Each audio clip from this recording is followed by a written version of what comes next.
Good day, everybody. My name is Dread, and welcome to Miss Valley Entertainment News. Today, we're going to actually react and go through two videos back to back here, neither of which I watched so far.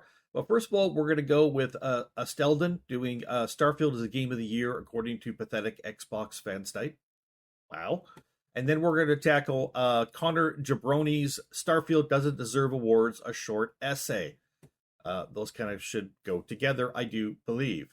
So both of those videos will be linked down below in my description. Go check out the original videos and give some love to the original authors, content creators. I'm just doing my reactions to them. They're bringing you the original news. I'm bringing you the news if you haven't seen it or you just want to see someone's reaction to their news. Appreciate both those content creators and thank them for allowing me to do the reaction. Let's jump into Estelden's video first. Justice has finally been done. After being snubbed at the Game Awards, the Golden Joysticks, Time Magazine, finally Starfield has been given Game of the Year by a trusted publication. Oh? To this particular outlet, it doesn't matter that Starfield is currently sitting at mostly negative reviews, at least most recently, because pure Xbox, they've declared that Starfield is the top dog for 2023. As you can see here, it's been given the top spot, and can you believe that an outlet called Pure Xbox would give this title, give Game of the Year to one of their own? It is outrageous. Amazing. Their review earlier in the year for no Starfield, bias here at all, they gave right? it a 9 out of 10. Wow. I hear quite often now how IGN was getting clowned on for giving Starfield a 7 out of 10. Can you believe that IGN had the most integrity of most of the mainstream outlets? But what they say about Starfield Pure Xbox is, yep, after a lengthy period of vote counting, calculating, and rolling around on the ground full of mince pies, we finally got ourselves a Pure Xbox Game of the Year for 2023. And what you're probably curious about is how did the other contenders fare? If Starfield is Game of the Year, who exactly did they beat out? And we can see Baldur's Gate 3 is in second place, runners up. And this outlet gave it a -2 out of 10 in their review. Okay, first of all, it just came out on Xbox a few days ago, right? And they're giving it a -2. That is so. How do you even? What can I even say about this? Okay, and this is an Xbox site, so yes, an Xbox game is going to win. But they gave the overwhelming Game of the Year everywhere else a -2 out of 10. And they gave one of the worst games ever made a 9 out of 10.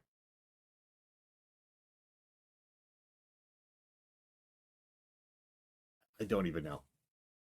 We'll have to check that out. I did double check. This isn't a satire website. It is real, but we'll have a look at this review in a second. They mentioned controversial. We're at number 2 now, and it may not be the game that some of us were expecting here. Yes, Larian Studios might have just delivered what could be, well, the greatest RPG ever made, but that's not enough for you lot, is it? It's never enough. So if this is apparently the greatest RPG why are you giving ever, it a made of 2? What is Starfield then? It must be the magnum opus. It must be the one of a kind. It's the greatest game of all time. And what I find interesting is it doesn't seem to stand on its own 2 feet. Even when describing the game that they've ranked as the top one for 2023, they still seem to have to make excuses for it. Let's have a look at this. Is it just built? Is it just based on sales? May not have been exactly what everyone was expecting in many ways. Such is the trouble with modern levels of pre-release hyperbole. You want a good game? You want something that's acceptable and fun to play? That is pre-release hyperbole. How dare you for expecting something that you might actually enjoy? But it absolutely gave us a great deal of what we personally wanted from Bethesda once that same hype died down. This is for better or worse, depending on your outlook. Skyrim in space. It is so not Rather than the Skyrim in great space, revolution sorry. some had promised. I would have absolutely taken Skyrim in space. that would have probably been really, really good compared to the dog shit that this game is. There is nothing about Starfield that reminds anyone of Skyrim except for the fact it was made by the same company. That's it. There is nothing of Skyrim in Starfield. Yeah, nothing. Literally, in fact, I would go so far as to say -2. -2 Skyrim in Starfield. Come on, people. So that's what I expected it to be. They're nothing before alike. It came out. I thought we might get a few decent planets, Nothing. maybe an ice one, maybe one that resembles Earth, maybe a fiery, dusty, desert-like planet. Something with a bit of difference, but instead it's procedural generation. There's no real exploration. It's copy and paste, the same landmarks over and over. It's not Skyrim in space. It's Skyrim if you took the world out and you just teleported from dungeon to dungeon. You teleported to Whiterun, then you went somewhere else. Nothing happens. It's not even a world. The idea that this game would be innovative, a revolution, that promised freedom. The freedom to traverse huge swaths of space, to blast off into the endless void. Now, the endless void, that would be a good description for the entire game. And make our own adventures. It absolutely hasn't come to fruition here. Only a fool would tell you it has. So this is meant to be #1, yet they're making these excuses. And Baldur's Gate 3, they described it as maybe the best RPG of all time. What's going on? How did this even make the top 10? I bet you Redfall is on it. Xbox, pure Xbox. You know Redfall's going to be there as well. Wow. However, whilst it doesn't reach the heights it set out for itself, there's still a fascinating world to explore. A classic slice of Bethesda RPG action that sucked us in and kept us fully absorbed for its entire duration. Todd Howard had to have written this. I'm trying to find an author. Where is he? Who penned this? We'll figure it out later. But he goes on to say, some may have found it a little bit too empty, a bit too disjointed and slow-moving, but we thoroughly enjoyed it, as we stated in our review at the time. And in their review they said, after all the hype and bluster, this is a very, very good RPG and a game we'll be playing and replaying for a long time to come. You by yourself. Well, unfortunately, people have gone back to Skyrim, they've gone back to Fallout 4, they've got higher player numbers, no one's replaying this. Very few people probably finished it, they tried to enjoy it, they realised they were just inhaling copium, they gave up, they're never going back. Oh, I thought that was the end, but there's a little bit more. So then, in the end, Starfield has triumphed. What? And surely there is no greater triumph for a game dev than the validation of the very people who fork out their money to sit down and enjoy video games. It's only triumphed if you go to those people who fork out their money to sit down and enjoy video games and tell them their opinion is wrong. My God, this is so stupid. This is, seriously, is this written by some kindergarten kids on mushrooms?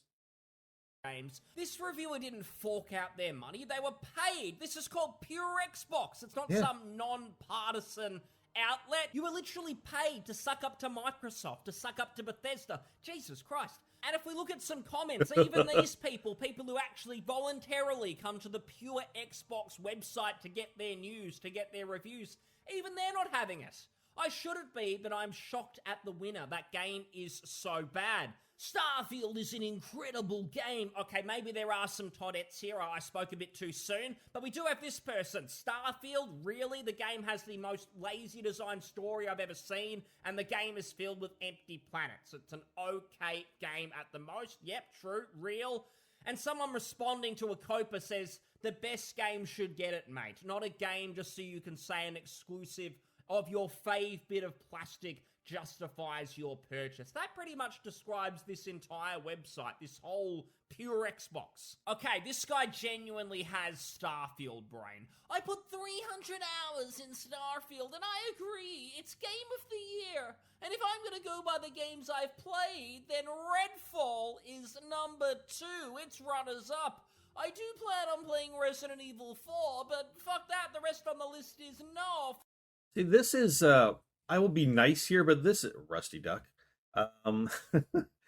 this is someone who doesn't understand the game of the year doesn't mean the game you enjoyed most, the game you played the most, or the game you enjoyed most. That's not what game of the year means.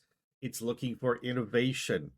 It's looking for boundaries being pushed. It's looking for things that change the genre going forward. These are the things you should be looking for when voting for Game of the Year. Not just, well, I only played one game this year and I really enjoyed playing it even though it got bad reviews. So that's Game of the Year. No, that's my favorite game of this year, or my most played game of this year. If you want to give out your little tinfoil awards and make some things here, it's a rusty duck made out of tinfoil, and give that award to your game company for hey, I enjoyed your game, thanks so much. Go ahead, but that doesn't make it game of the year. People don't understand what game of the year even means. People are addled up here. They don't understand. My God. I mean, if I were, for instance, if I were putting out, like, whoa, if I were saying game of the year being just my favorite game or the game I played the most or the game I enjoyed the most, then my game of the year for 2022 would have been Scum, because I played a hell of a lot of Scum over on my Miss Valley Gaming channel, and I did a lot of adventuring in Scum, and it was early access, and I played my hearts out on it. I made a lot of characters. I told a lot of stories. I had a hell of a lot of fun that year on Scum. I would have voted Scum as game of the year. Nobody else would have agreed with me, because that's not game of the year.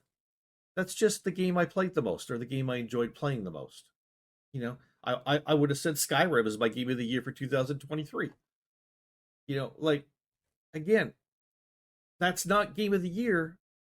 That's the game I played the most or the game I enjoyed the most. Get out of your own heads, people, Rusty Duck and others. For me, I have no words for that one. Well, I'm still playing Starfield, and that really counts as something, does it? It is very flawed, though. The missions are extremely bland and need some of that Fallout humor. Merry Christmas! Starfield was my game of the year too. I loved it. Oh, all these Xbox fans. I'm glad you liked it. Together. There are obviously people who liked it. That's fine. Number one ruins the entire list and pretty much makes it a fanboy ranking. This would be exactly like Spider-Man 2 being Push Square's Game of the Year. Baldur's Gate 3 is better than those two games in almost every category, but it is not about that, is it? Well, this is Sherlock Holmes. He's a detective. He's seen that it is pure Xbox, and he can see that there is some bias. And I do just want to touch on that there is actually a ranking here. There is a top 5, and then top 5 pick starts with Hogwarts Legacy. How brave, which is a 9 out of 10. Must be a nasty bigot if he's putting Hogwarts Legacy. Wait. If the number 1 game is 9 out of 10 and the number 2 game is a negative 2 out of 10, how can the number 5 game be a 9 out of 10? Oh, okay. So this site apparently doesn't understand math. The list, I cannot believe it. You've got Alan Wake 2, safe choice. Yeah, 9 out of 10. To like it, and of course, Hi-Fi Rush. Another 9 out of 10. Xbox game is number 3. Seems decent. I And haven't then Baldur's Gate 3, negative 2 out of 10. That is okay. And then, of course, Baldur's Gate 3 and Starfield. But what happened to Redfall? What did Redfall do to you to get left off this list? This isn't fair to Xbox fans. Now, I did want to touch on their Baldur's Gate 3 review, because that minus 2 out of 10. That's why I thought this was a satirical website. What happened there? And it seems like it was a glitch. There wasn't even meant to be a score at all, so outstanding website, it looks like. They do a top job, but there's an editor's note here on the review. As you're probably aware, Baldur's Gate 3 for Xbox has been suffering with an issue in which players are losing their save files. Well, I don't play on Xbox, I didn't even know about this. Who cares? We didn't experience this issue during our review, so we were ready to deliver an outstanding 10 out of 10 rating. Oh no, so it should have won Game of the Year, but this issue stopped them from winning. Damn it, Larian, why can't you do a better job? Hang on a minute, let's not throw Larian under the bus, because it then says the problem also appears to be on Xbox's side. Although we can't say this with 100% certainty. So they've tried to blame Larian for this problem while also kind of acknowledging, yeah, it probably is Xbox, it probably is Microsoft's fault. And this is the reason there's no review score. They say we've decided to hold off on displaying a final score until the problem has been... So we decided not to give it Game of the Year, even though it's Game of the Year for us too, because of an issue that the console has with the game that some people are experiencing, even though we didn't experience it.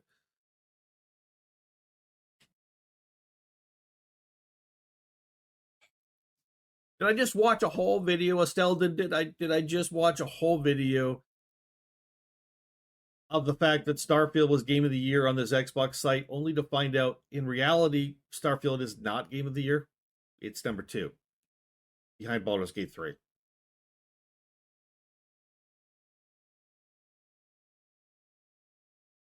Wow. Okay, we're gonna move on to the second video right here. Starfield doesn't deserve awards. A short essay by Connor Jabrani. Let's check this out. Starfield, more like Barfield, more like Garfield, more like Chris Pratt. So the Game Awards recently announced their Game of the Year nominees, and something spicy that's been floating around the internet is the fact that Starfield was not even nominated. I personally don't disagree because Starfield is the Raisin Bran of AAA video games. It's Raisin something Bran. that, unlike many on the internet, I can't say I was all too excited for before launch, and after playing for around 15 hours, I found that time I had spent almost entirely hollow. That's not to say the game is entirely garbage. I actually really love the gunplay and a lot of the music and general vibe, but overall it's definitely disappointing. I think Starfield, in summary, tried to be too many things. So for this video, I'd like to talk a bit about the different games Starfield attempted to be and why that fusion didn't work. The games I'll be drawing comparisons to include Skyrim, Fallout 4, No Man's Sky, and Fallout New Vegas.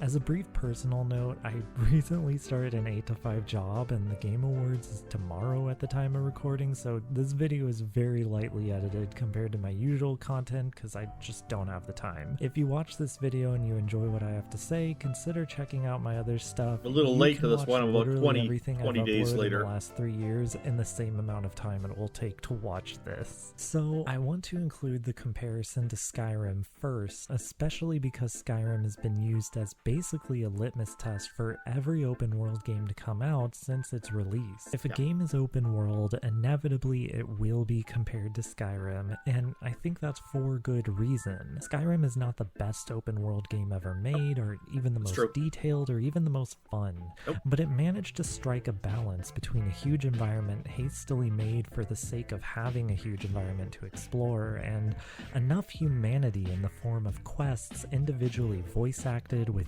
unique names, unique stories, basically things that maybe didn't matter but at least were unique and gave you the illusion that you're doing something fresh with every new quest. I think this So yes, I would agree. Skyrim, the balance of Skyrim, it is the quote-unquote perfect balance. Now somebody will disagree with that already, but that's fine. You're allowed to disagree. But it's hailed as such a genre-defining video game because it has that balance that is just, it hit the sweet spot. And I don't believe Bethesda's ever done that with any other game, really. People like Fallout 3 and 4, those kind of games, right? About Fallout New Vegas, but that's not really a Bethesda game. We could talk about Morrowind and Oblivion. Those are older games. It becomes very, very difficult to figure those games out. But if you played them back in their heyday, you're going to have very good feelings about them, most likely. But I do believe that Skyrim was that game that hit that perfect balance, that sweet spot of just getting enough of everything to feel very cohesive and make people really want to be in that world and stay in that world. And that's really why it is what it is. Immediately draws attention to Starfield's biggest flaw. Skyrim is known as a game where you can just pick a direction and go there and you will experience something new and fun. The difference is in Starfield, you begin to see the cracks in the form of repeated content. See, Starfield makes liberal use of pre-generated environments which are randomly placed throughout the game, with human intervention only occurring for main quests and some side quests. What this means is everything experienced outside of those main quests is entirely self-contained, and the content in those pre-generated environments needs to be generic enough it won't cause any conflicts anywhere that it's generated. In Skyrim, you will encounter plenty of locations that are self-contained, but they still maintain a unique identity. There are some lazier examples, such as the mini caves that don't have much of a story beyond, oh, this is the ice region, there's ice trolls here. But even something as little as that can be important to world building. In Starfield, you might find a camp run by robots robots, but that doesn't signify that it's a robot world or that this robot camp has had any impact on the world it's on. And that's just drawing a comparison between one of the worst aspects of. So the locales you go to within the game don't seem to affect anything outside of them. That's procedural generation. That's not writing your own story. That's not handcrafting your own stuff and placing it into this spot and making it cohesive with the rest, which is what Skyrim did. Skyrim's world building and unique sense of identity. There are plenty of random locations that carry an even more memorable experience in the form of something unique. Basically, right off the bat, Starfield fails to compete with even the worst parts of Skyrim. Oh, and just for the record, every cave I have ever been inside of in Starfield has been a humongous waste of time. I've yet to find a cave that has even a single enemy or something valuable. I genuinely don't know why they're in the game. In both games, you can pick a direction and go there and find something. But only in Skyrim will you likely find something you'll actually remember. In Starfield, everything is forgettable by design. Next, I want to raise Fallout 4 as a comparison in terms of narrative freedom. Fallout 4 has always caught a lot of flack for the choice to have a fully voiced player character. It's really cool in concept, but in execution is incredibly limiting, as it means that every single quest your character engages in needs to be fully voiced. The options of what your character can say need to be limited on the dev. That's true, but at the same time, if done correctly, I really enjoy a fully voiced character. Good example is the Dragon Age series, where your character ends up being voiced like a Dragon Age Inquisition. That game had plenty of issues, not so much bugs, but issues with pacing and different things in that game.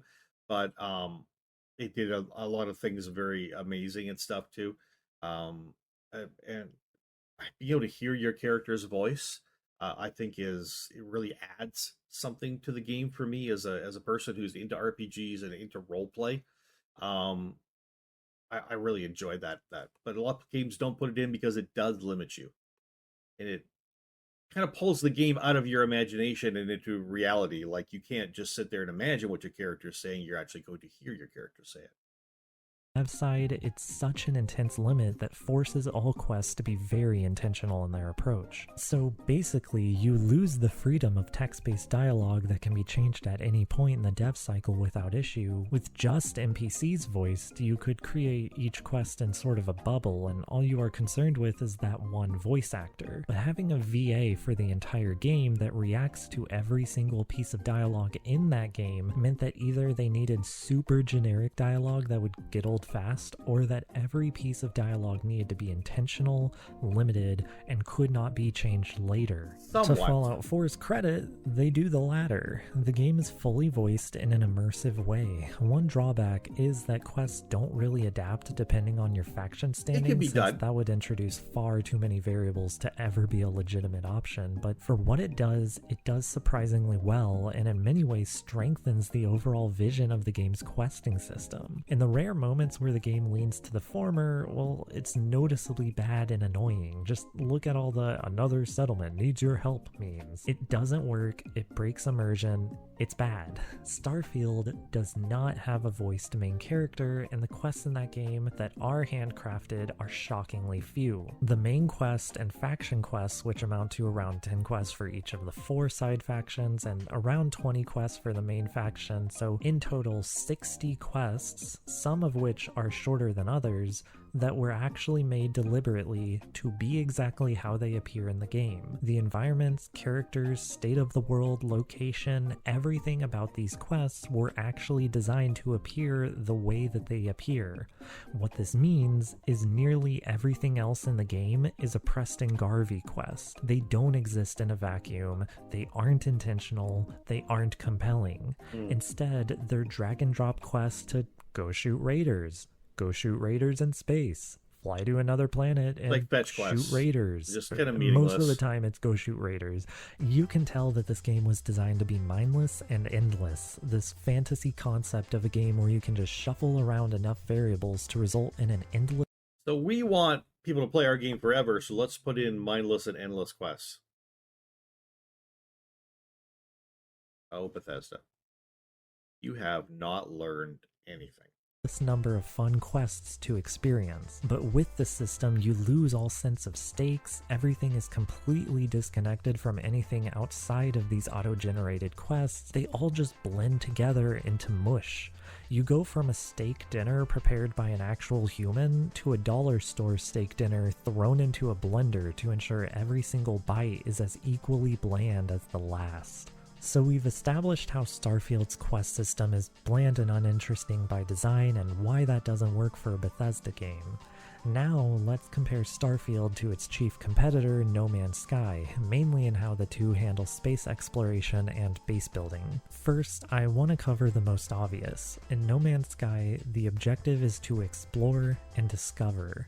Your reason for exploring is to gather resources so you can explore even further. In Starfield, you quest. Your objective is to follow quest markers. You aren't just looking at planets for the sake of finding cool stuff on planets, you're looking at the quest objective on the planet. This reflects in planetary exploration, where in Starfield, every time you land at a random location, it becomes a new, separate, auto-generated instance. You can't spend 2 days walking the entire globe. In No Man's Sky, fast travel is something much more earned by design. Traveling is methodical and it's part of the main gameplay loop.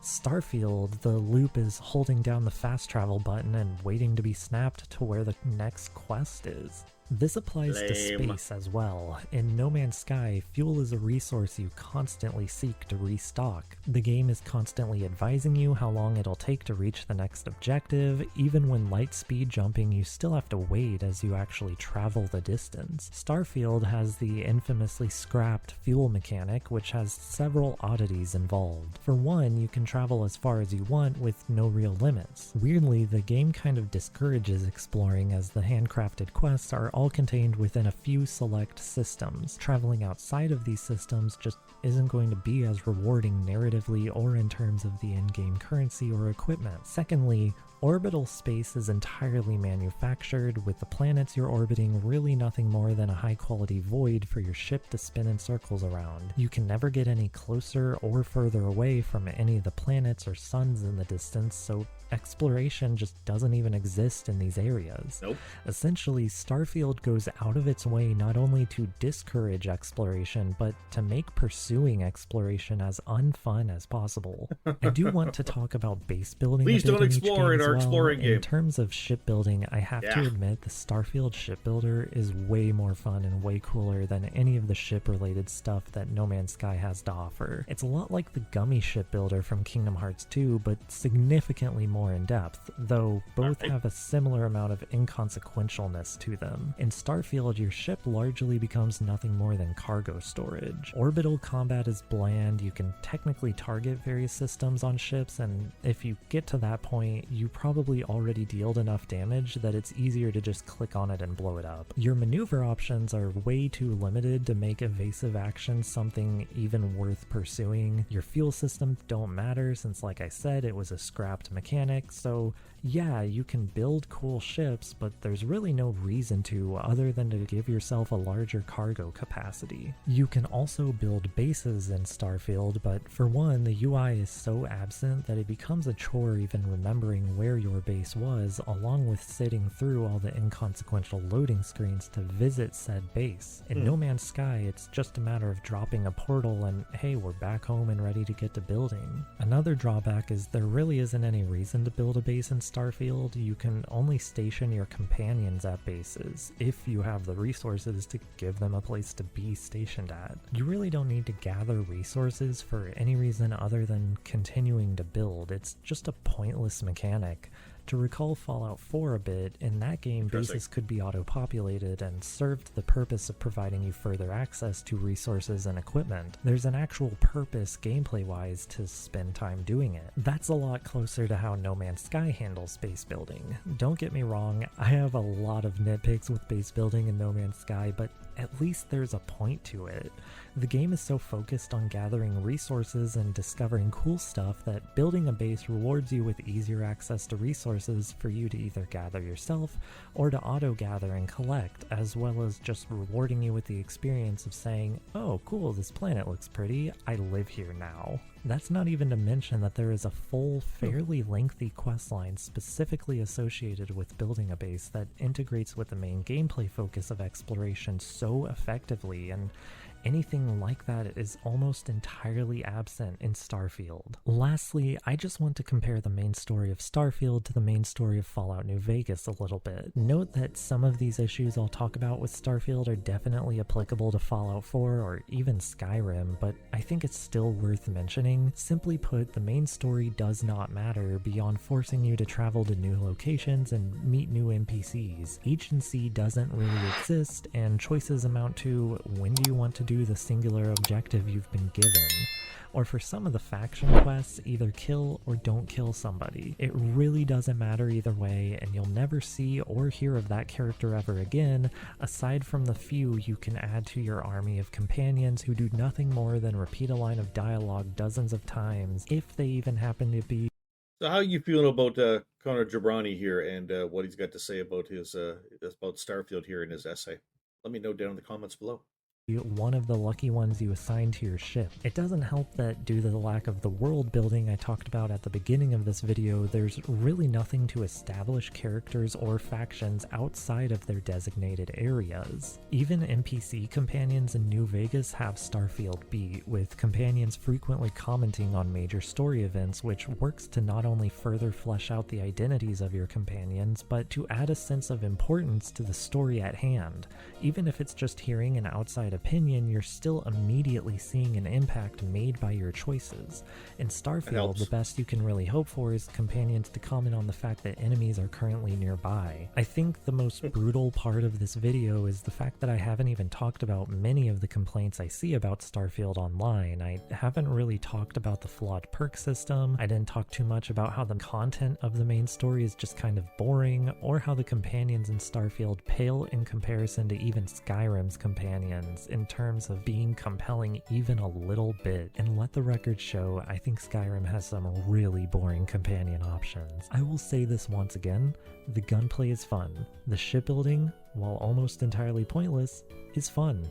There are good aspects in Starfield. It's not a terrible game, but it is one of the most disappointing games I have ever seen, and I hope this will serve as a wake-up call not just to Bethesda and Phil Spencer, Lamau, but to AAA games in general. A game doesn't need to do everything. It's the reason why so many of my favorite games are indie titles. When you have such a small team and such a small budget, you are forced to hyper-focus on what works and do that as good as you can possibly do it. Hollow Knight is just a platformer. Outer Wilds is an exploration game with like 9 locations. Disco Elysium has no real combat. They all stick to just a couple core concepts and execute them as flawlessly as possible. Shout out the Disco Elysium. The Elder Scrolls 6 doesn't need to be a settlement building, endlessly generated open world with in-depth cart building that allows for you to ally with all 3 warring factions at once, and every sword you pick up has a plus 7% range and plus 0.3% chance to hit. Maybe it just needs to be a fun world to goof around in for a few hours. All right. So there's that. I don't think I have anything more to add. Clearly, Starfield doesn't deserve any awards. Though it would have been nice if you had actually, Mr. Jabrani, actually put that into your video. You titled it that, but it didn't actually. You never mentioned Starfield deserving or not deserving awards in your video. I think that would have been a good idea personally. But what do I know? You've got 9,367 views and 573 likes. So I'm gonna give you a like anyways because I watched the video. Not sure if I'm going to subscribe, so I'm not going to bother. Everybody, this has been my double reaction here on what's going on with Starfield as far as people, believing they should have awards or not. Let me know what you think down in the description below, down the comments below. I always appreciate your comments, and I do get around to reading them eventually. It's been a very busy holiday season, of course, as you all know. My name is Dread. This is Miss Valley Entertainment News. See you next time. Bye-bye.